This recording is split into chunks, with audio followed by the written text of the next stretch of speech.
Hey, I'm Mike. Here's a number that should genuinely stop you if you follow any finance content on social media. People who follow financial influencers and act on social media advice are more than twice as likely to lose money, 69% of them reporting losses, compared to just 29% of people who don't. And here's the part that makes this even stranger. This isn't happening because these followers are careless. FINRA's own research found they actually do more due diligence than average. Checking backgrounds, researching before investing. They still lose more money anyway. If you're between 25 and 40, working a real career in the US or UK, and you've ever acted on financial advice you saw in a short video, this is genuinely for you. Here's the problem in plain terms. Financial influencers, finfluencers, have exploded from a niche corner of the internet into a $21 billion global industry. And the profile of who's actually falling for the bad ones has shifted. It's not just teenagers chasing crypto hype anymore. In the UK specifically, a quarter of adults, mainly younger generations, now turn to social media and online forums for investment guidance instead of a regulated advisor. That includes working professionals with real salaries, real savings, and real financial goals, who assumed a polished video with confident delivery meant the person on screen actually knew what they were talking about. Here's the core point, the part that actually explains why this specific trap works so well on smart, career-focused people. It's not that finfluencers are always lying outright, it's that the entire format is built to feel like advice while legally being entertainment. Nearly every finfluencer will include some version of "this is not financial advice" somewhere in the caption, while the actual video is structured exactly like advice. Specific stocks, specific strategies, specific urgency. That disclaimer exists to protect them legally, not to protect you financially. Financial influencers are primarily concerned with online engagement and follower growth, not with whether the strategy is right for your specific situation, your specific risk tolerance, or your specific stage of life. Their incentive is watch time and virality. Your incentive is supposed to be your actual financial future. Those two incentives are not the same thing, even when the person on screen seems genuinely likable and confident. There's a specific mechanism worth understanding here, because it explains why professionals in their 30s with real money to lose are just as vulnerable as anyone else. Once someone interacts with a finfluencer's content even once, the algorithm starts feeding them more of the same. Over time, that creator stops feeling like a stranger giving hot takes and starts feeling like a familiar voice you trust, almost like a friend giving you an inside tip. That sense of familiarity is disproportionately powerful, and it's not accidental. Platforms reward engagement, not accuracy, so the loudest, most confident voices get amplified regardless of whether their track record actually holds up. And the financial consequences here are not small or hypothetical. Regulators have already had to step in repeatedly. In the UK, the Financial Conduct Authority amended or withdrew almost 20,000 financial promotions in a single year, a 97.5% increase from the year before, and issued over 2,200 alerts about unauthorized individuals making misleading promotions on social media. In one prominent case, a financial influencer with over 440,000 subscribers was barred from the securities market entirely and ordered to repay more than 17 crore rupees after regulators found he'd been giving unlicensed trading recommendations disguised as educational content. That's not a fringe scammer with a handful of followers. That was a creator with a substantial, engaged, trusting audience. There's a demographic detail here that matters specifically for people watching this in the US or UK working real careers. This isn't a low-income or financially unsophisticated group being targeted. Social media users and finfluencer followers, according to that same FINRA research, tend to have lower portfolio values but are otherwise engaged, educated participants trying to grow their money responsibly. They're not reckless. They're simply operating inside an information ecosystem where the loudest voice often wins over the most accurate one, and where a well-produced video can look indistinguishable from genuine expertise to someone without a background in finance themselves.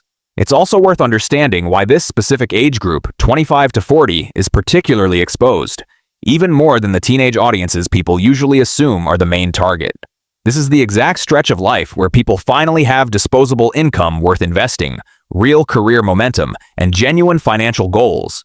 A house, retirement, financial independence, but often still without a personal financial advisor, without the time to deeply research every decision, and without the built-in skepticism that comes from having already been burned once before.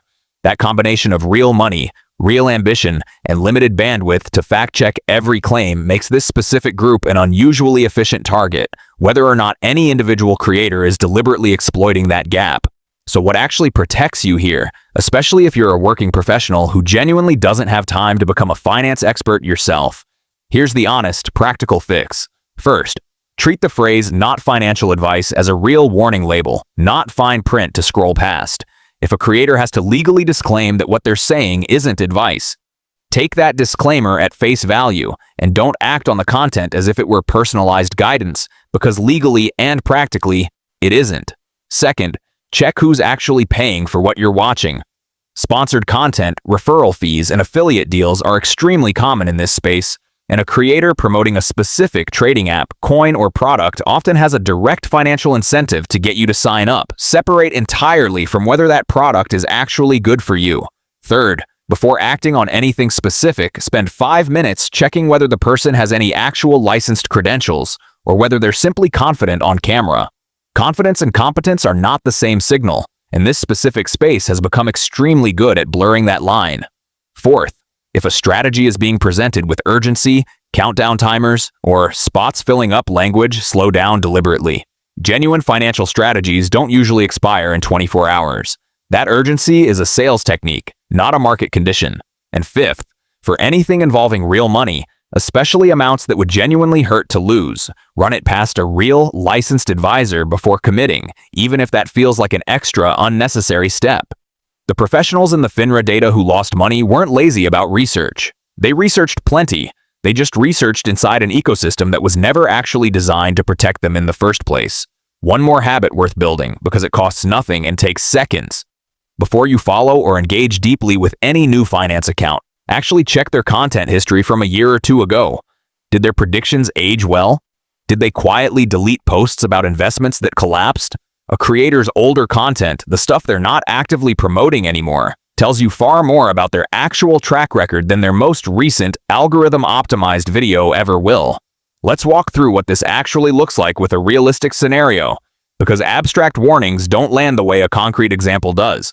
Picture a working professional, early 30s, decent salary, a modest but growing investment account. They follow a finance account with a large, engaged following, confident delivery, genuinely impressive production quality. That creator posts about a specific trading strategy, framed as something that's worked consistently, with screenshots of past gains and a sense of urgency around getting in before a particular window closes. The professional, who already does more research than most people their age, reads the comments, sees hundreds of people saying it worked for them, and decides to allocate a meaningful chunk of savings toward it.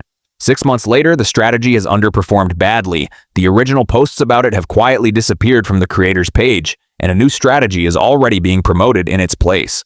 Nothing about this scenario involved a small, obviously sketchy account. It involved exactly the kind of polished, trusted voice that makes this specific trap so difficult to see coming until it's already too late. So here's the honest summary.